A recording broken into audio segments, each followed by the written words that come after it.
우리가 잘 아는 노래들 중에서요, 이제 꿈을 이야기하는 그런 노래들이 있습니다. 근데 이런 노래들이 한 가지 특징이 있는데 보통 동물이 주인공입니다. 뭐 문어의 꿈, 뭐 나는 문어, 꿈을 꾸는 문어, 뭐 이 노래도 다 아시죠? 그리고 나비의 꿈, 그리고 제일 잘하는 노래가 이 거위의 꿈이 아닌가 싶어요. 거위의 꿈. 이 가사가 이렇습니다. 그래요, 난 꿈이 있어요. 그 꿈을 믿어요. 나를 지켜봐요. 저 차갑게 서 있는 운명이란 벽 앞에 당당히 마주칠 수 있어요. 언젠가 난 그 벽을 넘고서 저 하늘을 높이 나를 수 있어요. 이 무거운 세상도 나를 묶을 순 없죠. 내 삶의 끝에서 나 웃을 그날을 함께해요. 노래 제목이 거위의 꿈입니다. 거위의 꿈. 거위 한 마리가 이 노래를 부르고 있다고 생각하면 조금 재밌다는 생각이 들어요. 근데 아마도 이제 그런 의미가 아닐까 싶어요. 거위가 날개가 있죠. 날개가. 그런데 거위가 날 수 있을까요? 없을까요? 못 날아요. 그러니 이 한 거위의 고민에서 시작된 거예요. 왜 나는 날개가 있는데 날지를 못할까? 나도 날고 싶어. 이런 의미를 담아서 우리의 어쨌든 그런 모습들을 되돌아보는 그런 노래인 거죠. 그래서 그 가수가 그 인순이라는 가수가 정말 애절하게 클라이막스 부분을 그래요 난 꿈이 있어요 할 때 모두가 다 이제 공감을 하는 거예요.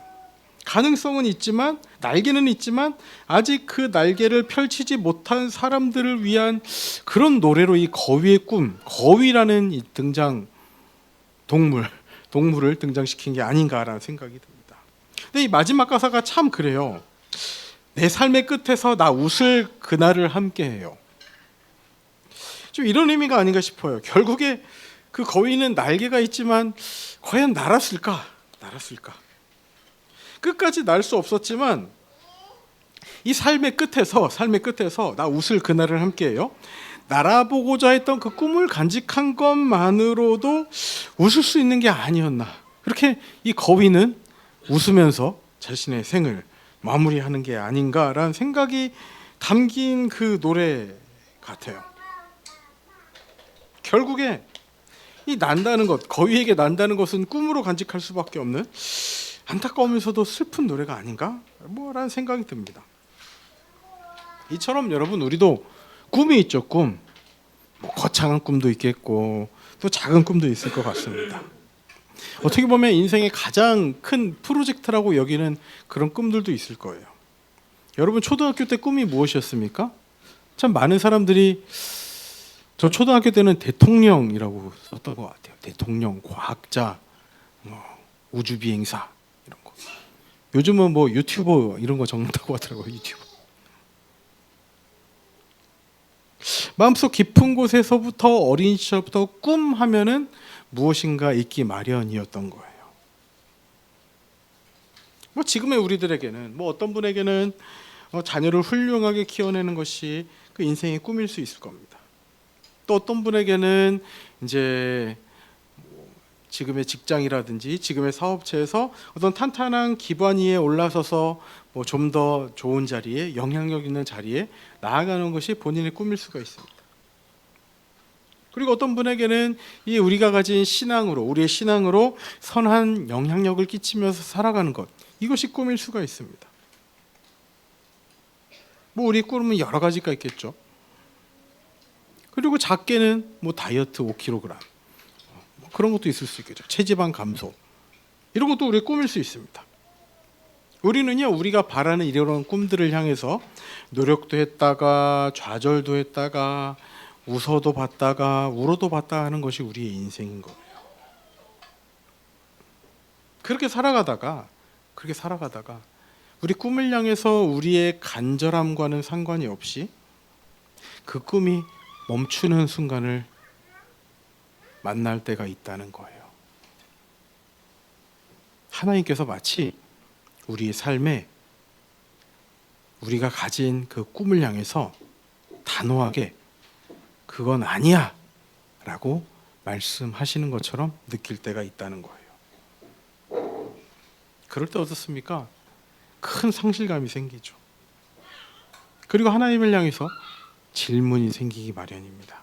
하나님, 저는 왜 안 되나요? 제가 이것을 위해서 얼마나 기도했는지 주님은 아시지 않습니까? 이렇게 깊은 원망을 하기도 합니다.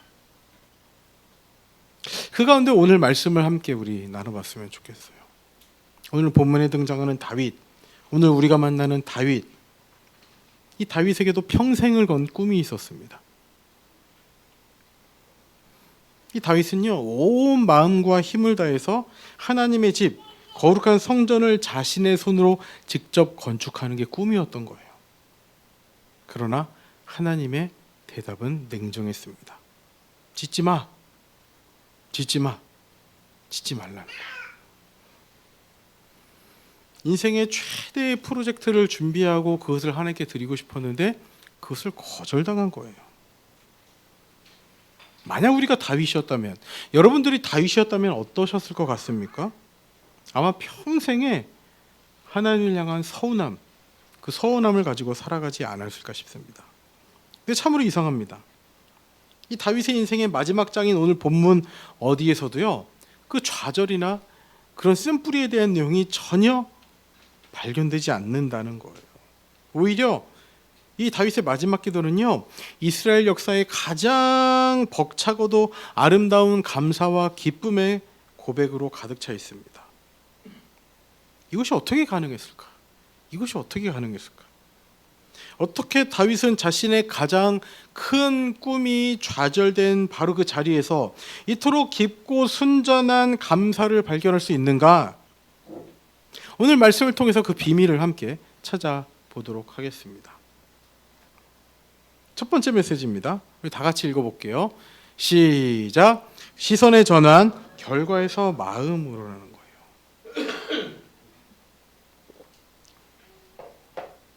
우리가 어떤 꿈을 향해 기도할 때, 우리가 바라는 것이 있을 때 가장 고통스러운 게 무엇인가 하면 눈에 보이는 결과가 우리가 바라는 대로 나타나지 않기 때문이라는 거예요. 다시요. 우리가 기도할 때, 우리가 꿈을 향해서 나아갈 때 가장 괴로운 것이 무엇인가 하면 눈에 보이는 결과가 우리가 원하는 모습이 아니라는 것이죠.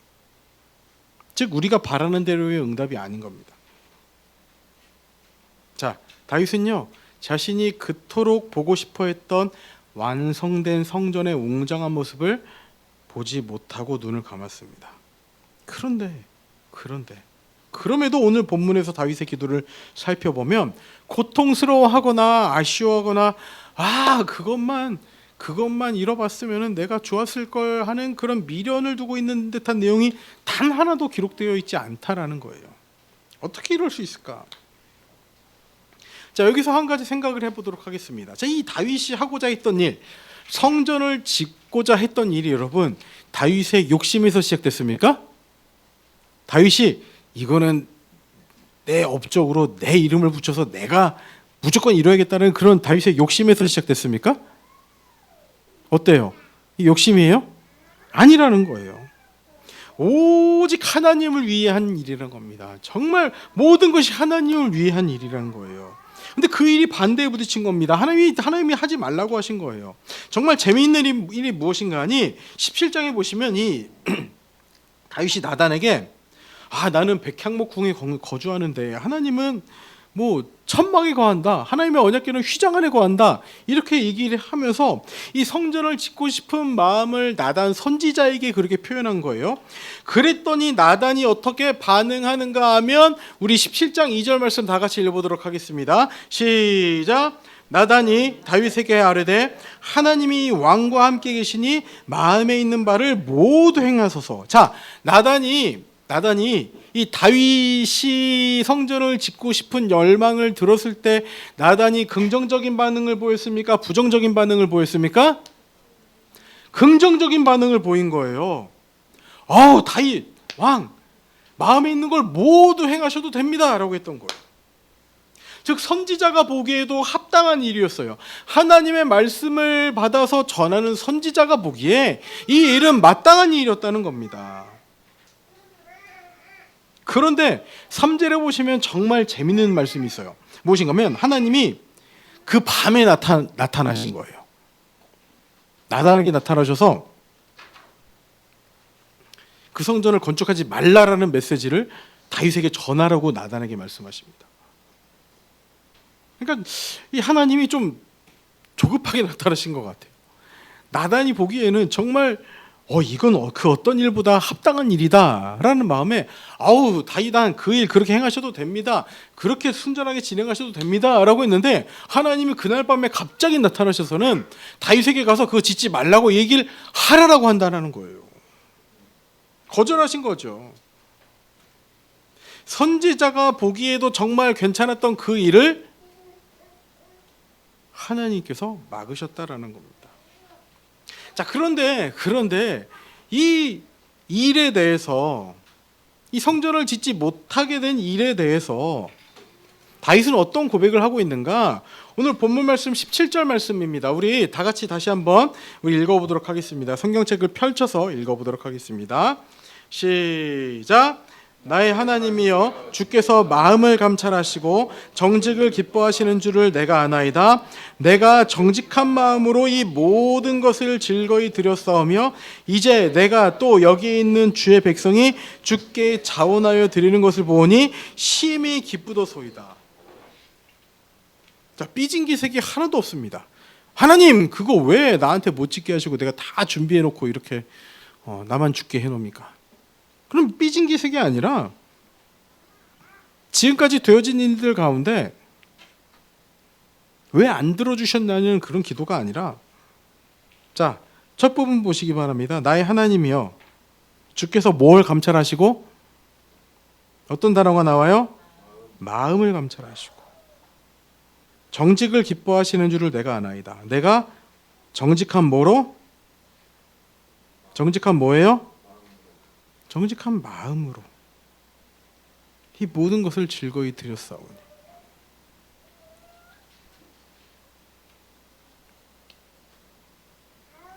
하나님, 내 마음 다 아시죠? 그걸로 됐습니다. 하나님, 정직한 마음으로 이 모든 것을 즐거이 드렸습니다. 이 고백을 하고 있다라는 거예요. 자, 이 고백을 할 수 있는, 이 놀라운 고백을 할 수 있는 이를 깨닫기 위해서 우리가 가장 먼저 살펴봐야 할 게 있어요. 어떤 부분인가 하면 하나님께서 다윗을 부르셨던 자리입니다. 우리 사무엘상 16장 7절 말씀 보도록 하겠습니다. 다 같이 읽습니다. 시작.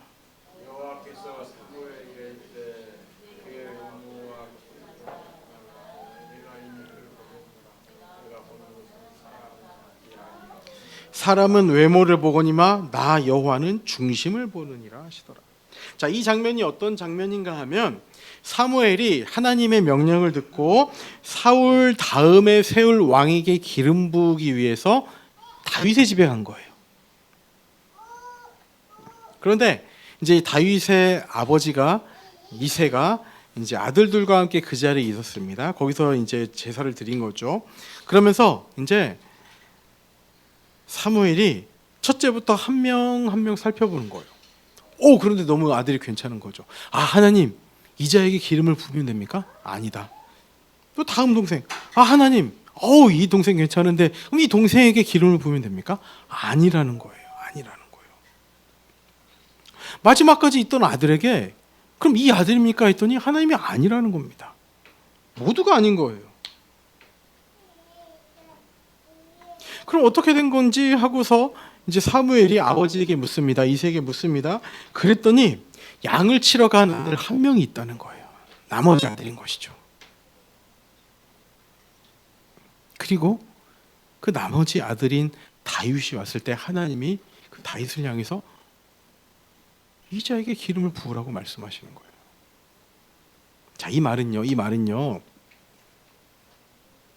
아버지가 보기에도 다윗은 순위에서 밀리는 아들이었다라는 거예요.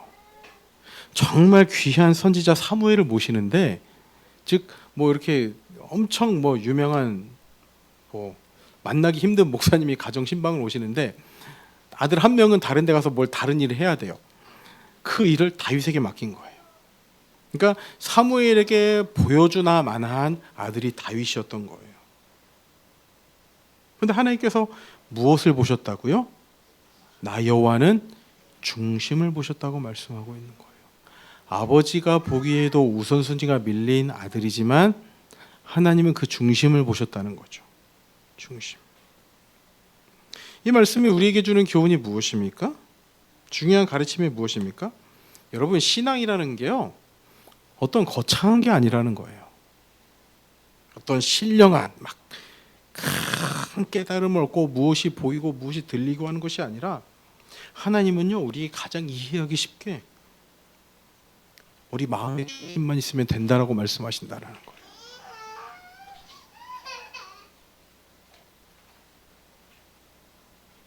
다시요. 하나님은요, 우리의 마음의 중심을 보십니다. 우리의 마음을 보신다라는 거예요. 자, 이 말씀을 우리에게 적용해 봅시다. 여러분, 여러분의 마음에, 여러분의 중심에 하나님이 얼만큼 자리하고 있습니까? 우리의 마음이 얼마나 하나님을 향해 있습니까? 기도 많이 해서 뭐가 들리고 뭐가 보이고 하는 그런 것들이 신앙생활이 아니라, 중요한 것은 우리 마음이라는 거예요. 여러분, 마음. 왜요? 결국에는 우리 마음에 있는 것이 그대로 표현되기 마련입니다. 여러분 마음 여러분이 잘 아시잖아요. 여러분 마음에 무엇이 1순위에 있습니까? 무엇이 1등의 자리에 있습니까? 여러분 마음에 지금 무엇이 가장 중요하게 자리 잡고 있습니까? 여러분 마음에 등수를 매긴다면 하나님은 몇 등에 위치하고 계십니까? 어떠세요, 여러분들? 여러분 마음에 무엇이 있으십니까? 하나님이 여러분 마음에 정말 몇 퍼센트 정도를 차지하고 있는지를 우리 돌아봐야 된다는 거예요. 왜 그렇게 마음이 중요한가? 우리의 마음의 본질이 무엇인가 하면, 예레미야 19장 7절 말씀을 이렇게 얘기합니다. 다 같이 읽어보겠습니다. 시작. 만물보다 거짓되고 심히 부패한 것은 마음이라. 누가 능히 이를 알려마나.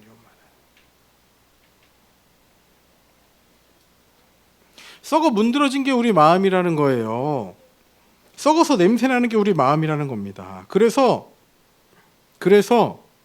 이 마음을 하나님께 드리지 않으면 썩어 있는 상태로 있는 것이 우리 마음이라는 거예요. 마음을 하나님께 드려야 아까 했던 찬양처럼 우리의 마음이 온전해질 수 있다라는 겁니다. 그래서 우리가 어떻습니까? 우리가 가장 실망하는 포인트가 그거예요. 내가 그래도 지금까지 신앙생활을 이만큼 했는데, 내가 그래도 이렇게 하나님 앞에 나아갔는데 왜 하나님께서 이런 결과를 주시지 않는가라는 그 마음에서부터 우리의 곰팡이가 쓸기 시작한다는 거예요. 여러분, 중요한 부분입니다. 여러분 마음에 하나님이 얼만큼 자리를 차지하고 계십니까? 하나님은 몇 등입니까? 오늘 본문을 보시면요, 다윗은 신기할 정도로 감사하고 기뻐하고 감격하고 있다라는 거예요. 근데 그 감격과 기쁨의 근원이 이 성전을 짓기에 자신은 충분한 재료를 그래도 준비했다라는 데 있기 때문이 아니라는 거예요. 우리 17절 우리 다시 한 번만 읽겠습니다. 17절 다시 한 번 읽어보겠습니다. 시작. 나의 하나님이여, 주께서 마음을 감찰하시고 정직을 기뻐하시는 줄을 내가 아나이다. 내가 정직한 마음으로 이 모든 것을 즐거이 드렸사오며 이제 내가 또 여기 있는 주의 백성이 주께 자원하여 드리는 것을 보오니 심히 기쁘도소이다. 한 가지였던 거예요. 내가 이렇게 많은 재물을 준비해서가 아니라 우리 아들이 성전을 지을 재료들을 내가 이미 미리 많이 준비해서가 아니라 마음이 하나님께 향해 있는 것으로 기뻐하고 있다라는 거예요. 이것이 우리의 신앙에 얼마나 중요한 부분인지를 아시겠습니까? 우리 귀한 성도님들, 여러분들의 마음, 그 마음에 하나님이 과연 얼만큼 자리를 차지하고 있냐라는 거예요. 그래서 내가 바라는 대로 어떤 일이 진행되지 않는다 할지라도, 설령 그것이 오롯이 하나님을 위해 바치는 일이었다 할지라도 그 결과에 따라서 하나님께 드려진 마음, 그 마음이 변하지 않는 것이 우리 삶의 가장 중요한 믿음이라는 거예요.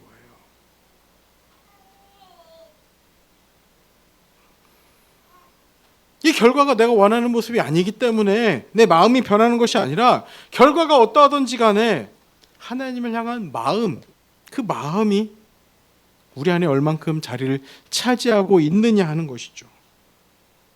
그래서 내 계획이 멈춘 그 실패의 자리가 종착역이 아니라 낭떠러지가 아니라 하나님의 더 깊은 은혜를 만나는 출발점이 될 수 있다는 것이죠. 우리 귀한 성도님들, 다시 한번 묻습니다. 여러분 마음에 하나님은 몇 등의 자리를 차지하고 계십니까? 우리 삶을 보면 참 웃긴 것 같아요. 기도할 시간이 없대요. 말씀 볼 시간이 없대요. 그런데 핸드폰 할 시간이 있다는 거예요.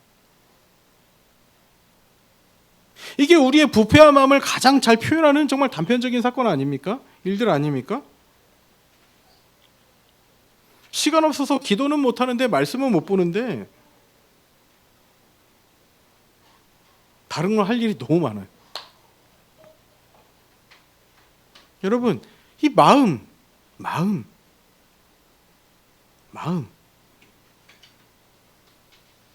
하나님께 드리시기 바랍니다.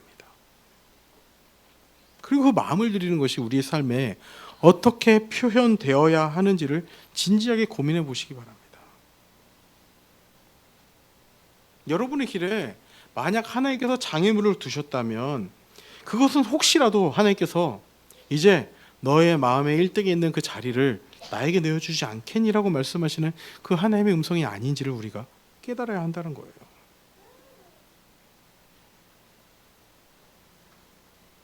그래서 내 계획의 실패가 하나님의 더 크고 위대한 계획에 눈을 뜨라는 영적인 초대장이 된다는 것을 여러분 기억하시기 바랍니다.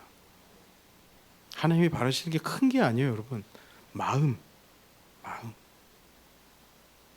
여러분 마음에 정말 하나님을 1순위에 모시고 살아가고 있습니까?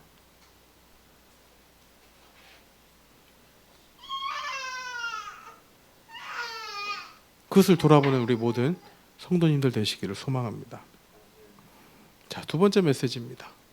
다 같이 읽어보겠습니다. 시작. 역할의 전환, 주인공에 서 있는 자로.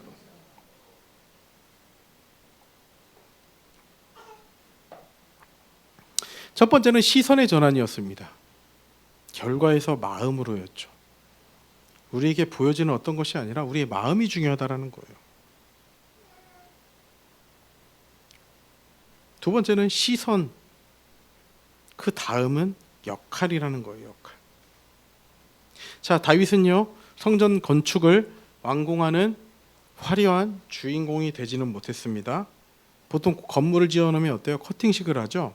근데 다윗은 거기서 박수갈채를 받으면서 성전 커팅식을 하는 그런 영광의 자리에 설 수 없다라는 거예요.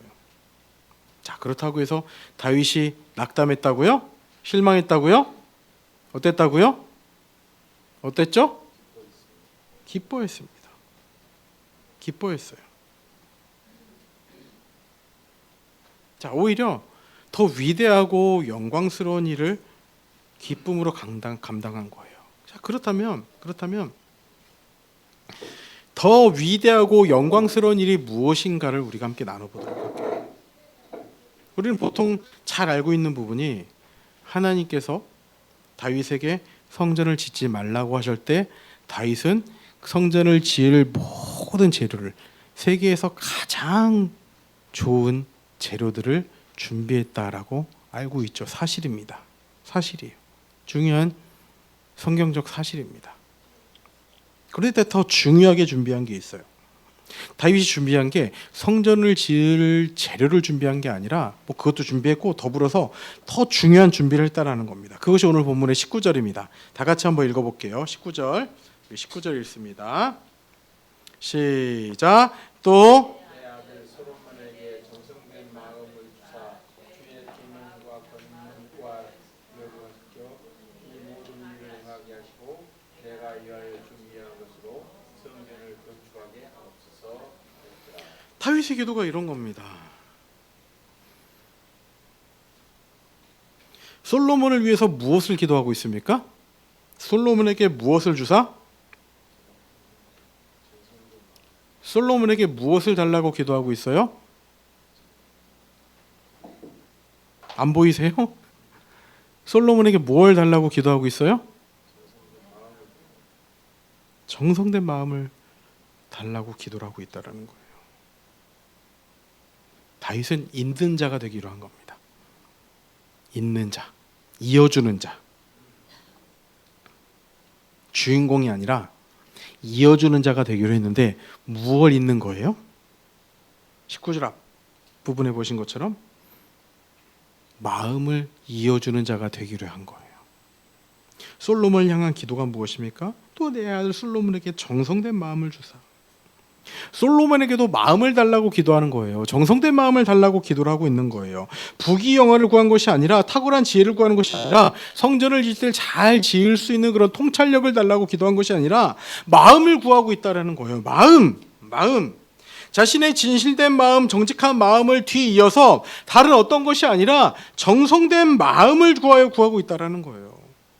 결국에는 마음이라는 겁니다. 다윗에게 있어서 자신에게 중요한 것이 마음임을 깨달았고 아들에게도 성전을 지을 때 중요한 것이 그 마음인지를 알았다라는 거예요. 다윗이 아들을 위해서 준비한 것이 성전을 위한 재료, 이것도 준비했습니다. 그러나 이것보다 더 중요하게 준비한 것은 마음을 이어갈 수 있도록 기도로 준비했다는 거예요. 결국은요, 다윗은 건물을 건축하기 위한, 성전을 건축하기 위해 준비한 성전 건축가가 아니라 다음 세대의 마음 건축가가 되었다라는 거예요. 그 세상 그 무엇보다도 비교할 수 없는 영광스러움을 그 마음을 통해서 표현하고 있다는 겁니다. 이보다 더 위대한 아버지가 어디 있고 이보다 더 훌륭한 믿음의 선배가 어디 있냐는 것을 이 마음을 통해서 전해주고 있다는 거예요. 결국 우리가 전해야 하는 것도 마음입니다. 마음. 자녀들에게, 주변 사람들에게 하나님을 향한 마음 빼고는 더 좋은 것을 줄 수가 없다라는 거예요, 여러분. 하나님의 마음을 전하기 위해서 여러분 어떤 것을 가르쳐 주시겠습니까? 하나님을 향한 나의 마음은 이렇다라고 여러분은 무엇을 전하시겠습니까?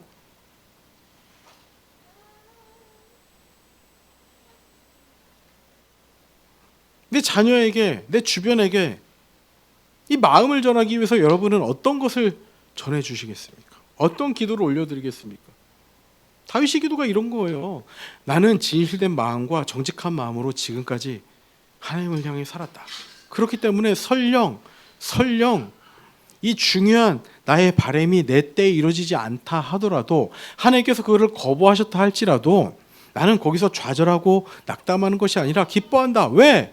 나는 나의 마음을 하나님께 드리기 때문이다.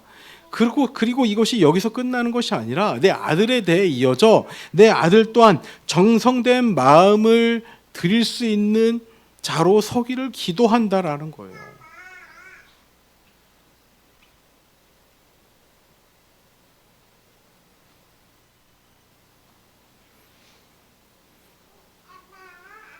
다시 한번 묻습니다. 여러분들 마음에 하나님은 몇 등으로 존재하십니까?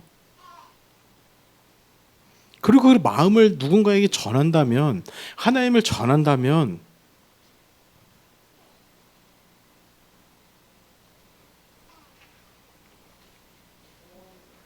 어떤 마음을 가지도록 전하겠습니까?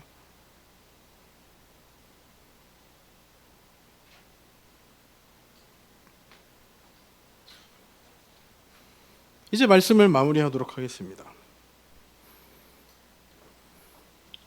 오늘 본문은요, 평생의 꿈이 꺾인 한 사람이 오히려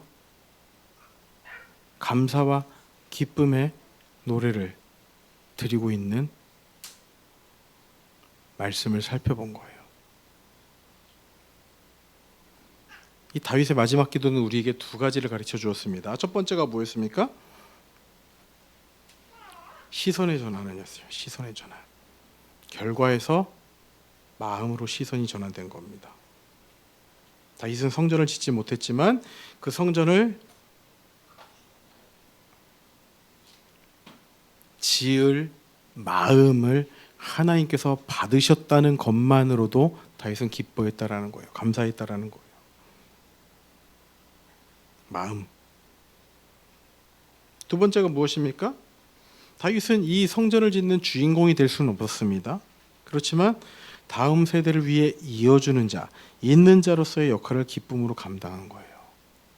그래서 솔로몬을 위해 구한 게 지도력, 재력, 정치력 이런 것들을 구한 게 아니라 마음을 구했다라는 겁니다. 우리 귀한 성도님들, 우리 삶도 그럴 수 있을 것 같아요. 이 거위의 꿈 노래처럼 날개는 있지만 날지 못하는 거죠. 하나님이 날게 해주실 것 같았는데 날지 못하는 거죠. 내가 간절히 원하는 것들이 이루어지지 않고 있는 그런 절망을 볼 때가 있다라는 것이죠. 그러나 그 순간에 이런 고백을 드릴 수 있는 우리 성도님들이 되셨으면 좋겠습니다. 하나님, 제 눈에 보이는 것에 상관없이, 제 기도에 응답과는 상관없이 이 모든 과정 속에 주님을 향한 마음이 있습니다. 하나님, 제 눈에 보이는 것에 상관없이, 제 기도의 응답의 여부와 상관없이 이 모든 과정 속에 주님을 향한 마음이 있습니다.